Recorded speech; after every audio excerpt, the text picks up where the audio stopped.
నా పేరు భీమమ్మ. భూమి ఉందా? ఉన్నది. ఎంత ఉందమ్మా? ఉన్నది, ఎకరం ఉన్నది. మరి రైతు బంధు పైసలు పడ్డాయా? రైతు బంధు పైసలు లేదు, ఏం లేదు. చాలా మోసం చేసిండు, చాలా అంత ఇస్తా అంత చేస్తా అన్నీ చెప్పిండు. గెలిచిండు. ఎవరైనా గెలవడానికి మనకేం లేదు, మనకు పేదోళ్ళకు సాయం చేయాలి. గెలిచేది ఎవరైనా గెలవడానికి మనకి ఏదైనా చెప్పిన దానికి పేదోళ్ళకు సాయం చేయాలి. ఏం సాయం చెప్తున్నారు, గెలుస్తున్నారు, కూర్చుంటే అయిపోయానా? అందరికి చూడాలి. గెలిచి కూర్చున్నాడు, ఇచ్చిండు. పాపం ఇది రైతు బంధు వేసిండు, ఇది 2000 ఆయననే గెలిచి చేసిండు. ఇందిరాగాంధీ దగ్గరలో ఏముండే 200 ఉండే. 200 చెప్పి 200 ఇస్తే ఈయన 2000 ఇచ్చిండు.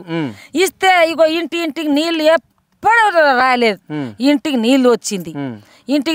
ఇప్పుడు నాలీల అంత ముసిరి ఉన్నది, దానికి తీయేటోళ్ళు 50 అడకవులు లేరు. తాండాల 50 అడకవులు లేడు.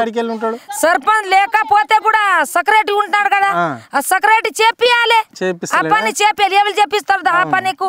ఆయన చేపియాలి. సర్పంచ్ పాయ్ సెక్రటరీ తాండా మీద ఊరు మీద ఉన్నాడు కదా, ఆయన చెప్పియాలి. ఆ సర్పంచ్ వెళ్ళిపోయి ఆయన చెప్పియాలి. ఆయన తినకొచ్చుంటా డ్యూటీ, ఆయన ఒట్టికి తిరుగుతున్నాడా?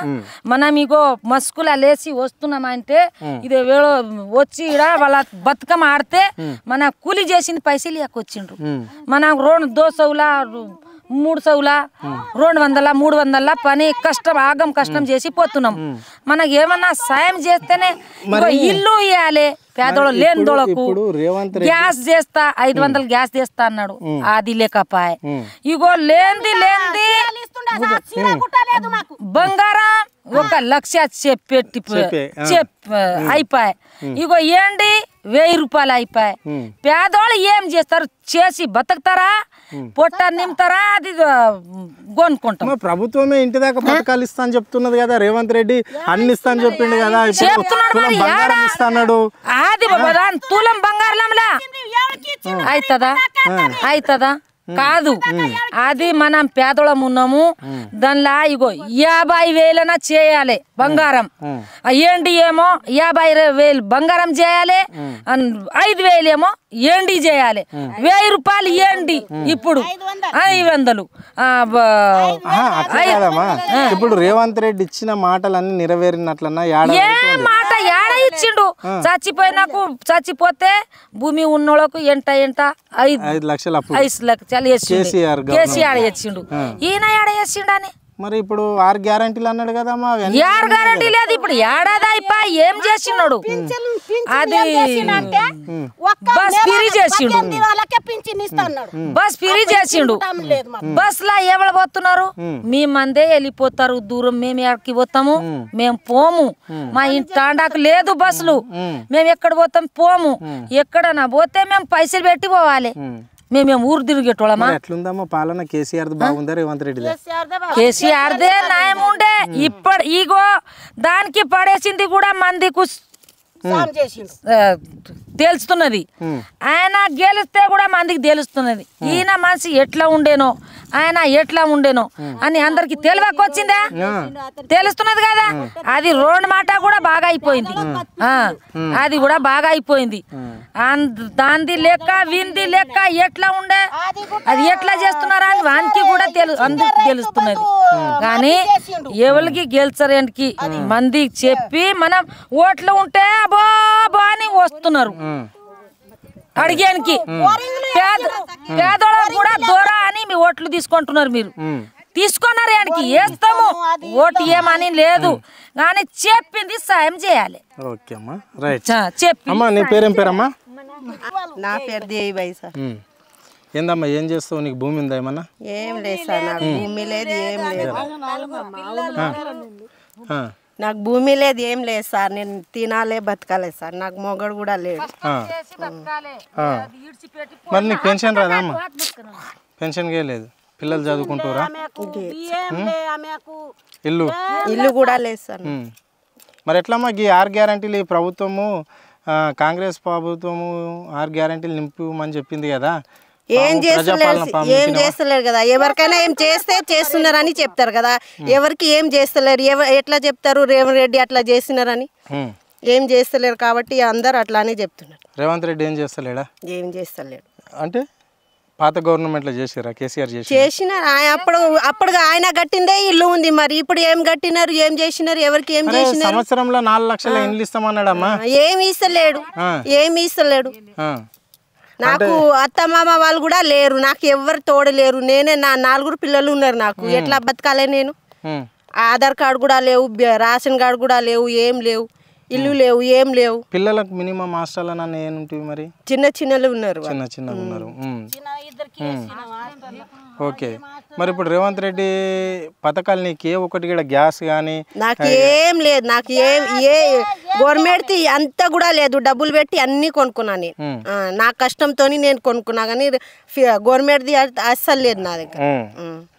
ఓకే, మరి ఎట్లుందమ్మా ఈ ప్రభుత్వం? ఎట్లున్నది? 1 ఇయర్ అవుతుంది వచ్చి, ఎట్లుంది మరి ప్రభుత్వం? ఏమో ఇవి చేస్తా అంటున్నారు కదా, చూద్దాం. 100 రోజులలో 4 గ్యారంటీలు అమలు చేస్తా అన్నాడు కదా.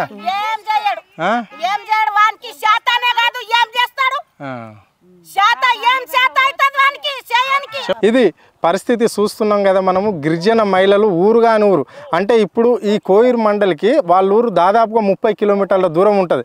అంటే ఇక్కడ వలస వచ్చి వాళ్ళు ఇక్కడ పని చేస్తున్నారు. అంటే ఆటోలు కట్టుకోను లేకుంటే ఏదో ఒక రకంగా వచ్చేసి ఇక్కడ కూలి పనులు చేయడం అనేది జరుగుతుంది. అంటే మినిమం ఇలా తాండాలకు ఈ 1 ఇయర్ పాలనలో అంటే కేసీఆర్ గవర్నమెంట్లో మిషన్ భగీరథ నీళ్ళు వచ్చి ఇంటింటికి నల్ల అని చెప్పేసి కేసీఆర్ ఇస్తే ఆ నల్ల నీళ్ళు కూడా ఈ తాండలకు, ఈ గిరిజన తాండలకు బంద్ చేసిన పరిస్థితి అయితే ఈ రాష్ట్ర ప్రభుత్వం చేసిందని చెప్పేసి వాళ్ళు స్పష్టంగా చెప్పడం అనేది జరిగింది. అంటే మినిమం వాళ్ళు అడుగుతున్నారు, మహాలక్ష్మి పథకం పెట్టింది ఈ ప్రభుత్వం అంటారు. మహాలక్ష్మి పథకం ఎవరి గురించి పెట్టిరయ్యా అని మమ్మల్ని అడుగుతున్నారు. ఏం చెప్తారు చెప్పండి రేవంత్ రెడ్డి గారు? అంటే వాళ్ళు మేము రోజు ఊర్లలో తిరగము, అంటే మేము పట్టణాలు పల్లెలు తిరగము, అంటే మేము పని చేసుకుంటున్నాము. మా తాండలకు మినిమం ఒక బస్సు లేదు. మేము ఏ విధంగా అంటే మేము మీకు ఓటేయలేదా? మేము ఓటేయనప్పటికే కదా మాకు తాండకు మాకు బస్సులు వేయడం లేదు. అంటే మహాలక్ష్మి పథకం మాకు వర్తించడం లేదు. అంటే మేము రోజు హైదరాబాద్ తిరుగుతామా, ఊర్లు తిరుగుతామా, కష్టం చేసుకుంటున్నాము. మాకు అది కాదు, మహాలక్ష్మి పథకం పెట్టి బస్సులలో దింపడం కాదు. మాకు మీరు ఇస్తున్న హామీలు ఇవ్వాలి, 6 గ్యారంటీలు ఇంప్లిమెంట్ చేయాలి. మాకు అంతనో ఇంతనో భూములు ఉన్నాయి, ఆ భూములకు మాకు రైతు బంధు పైసలు వేయాలి, మా రుణమాఫీ చేయాలి. మీరు ఇస్తున్న పథకాలు ఏ ఒక్కటి కూడా మినిమం గ్యాస్ కూడా మాఫీ కాలేదని చెప్పేసి లంబడి అవ్వాలి మనకు చెప్పడం అనేది జరుగుతుంది. సో మా కరెంటు బిల్లు కూడా మాఫీ కాలేదు. మేము అడవులలో ఉండేటోళ్ళం, కరెంటు బిల్లు కూడా మాకు మాఫీ చేయని పరిస్థితి ఉంది. మినిమం మాకు రేషన్ కార్డులు లేవు, పెన్షన్లు లేవు. ఏడాది పాలన జరిగిపోతుంది కానీ మాకు ఇలాంటి ఇబ్బందులు తట్టుకోలేకపోతున్నాము. అంటే ఈ ప్రభుత్వం అంటే ఇందిరాగాంధీ పాలన అని మీరు చెప్తున్నారు, ప్రజాపాలన అని చెప్తున్నారు. ఇందిరాగాంధీ ప్రభుత్వం అంటే మంచిగా ఉంటుందేమో అనుకున్నాం తప్ప కానీ మాకు ఒక పాపంగా మారిపోయింది. ఓటేసిన పాపంతో మాకు ఇంత ఇబ్బందుల అంటే మేము ఒక ఊరు నుంచి వచ్చి ఇక్కడ ఈ ఊళ్ళో బతకవలసిన పరిస్థితి వస్తుంది. గత ప్రభుత్వంలో ఇట్లా లేకుండే, మాకు తాగడానికి నీళ్ళు ఉండే, మాకు పోవడానికి రాకపోకలకు మాకు రోడ్లు మంచిగా ఉండే, అన్ని విధాలుగా ఉండే. కేసీఆర్ గవర్నమెంట్ మాకు పెట్టుబడి సాయం కింద మాకు పైసలు అందించింది, రుణమాఫీలు కూడా చేసింది. అంటే కేసీఆర్ ఏ మాట మీద అయితే మాకు ఇచ్చిండో మాకు మాట అంటే ఇప్పుడు ఒక అమ్మ చెప్పింది, అంటే డెలివరీ టైంలో మా తాండలకు అంబులెన్స్లు వచ్చేటి అని చెప్పేసి చెప్పడం అనేది జరిగింది.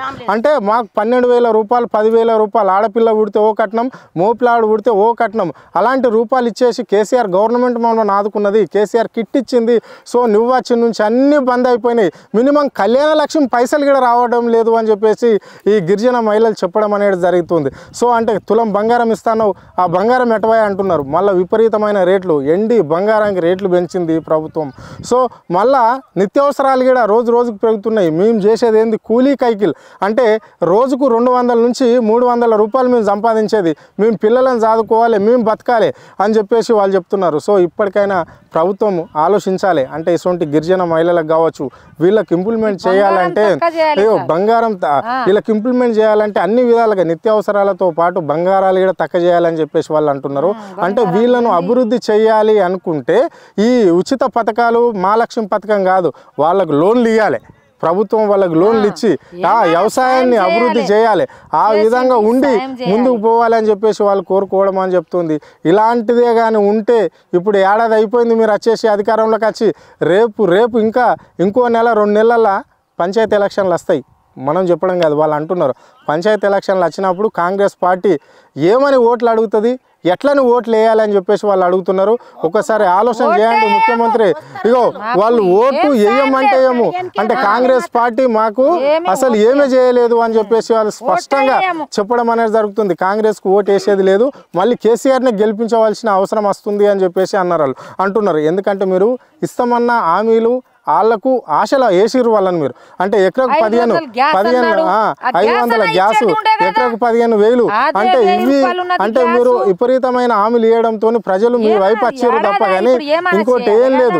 ఏడాదికి మీరు చేసింది ఏం లేదు, మొత్తము రాష్ట్రాన్ని కింద మీద చేస్తున్నారు తప్ప కానీ ఇంకోటి ఏం లేదని చెప్పేసి మహిళలు చెప్పడం అనేది అయితే జరుగుతుంది. రాబోయే ఎలక్షన్లో మాత్రం కాంగ్రెస్ పార్టీని ఓడించడం తప్పదు అని చెప్పేసి మహిళలు మాత్రము ఇక్కడ ఐక్యత కావడం అనేది జరిగింది. అంటే ప్రతి తాండల ఈ రేంజే ఉంటుంది అని చెప్పేసి ఆ గిరిజన మహిళలు మనకు చెప్పడం అనేది జరుగుతుంది. ఏ తాండకు చూసినా మా లాంటి పరిస్థితే, మా చుట్టుపక్కల తాండలకు ఏది కూడా మాకు కరెక్ట్గా లేదు, ఏ వసతి కూడా మాకు లేదు అని చెప్పేసి వాళ్ళు మహిళలు చెప్పడం అనేది అయితే జరిగింది. కెమెరా పర్సన్ ప్రవీణ్తో అరుణ్, ఆద్య టీవీ, హైదరాబాద్.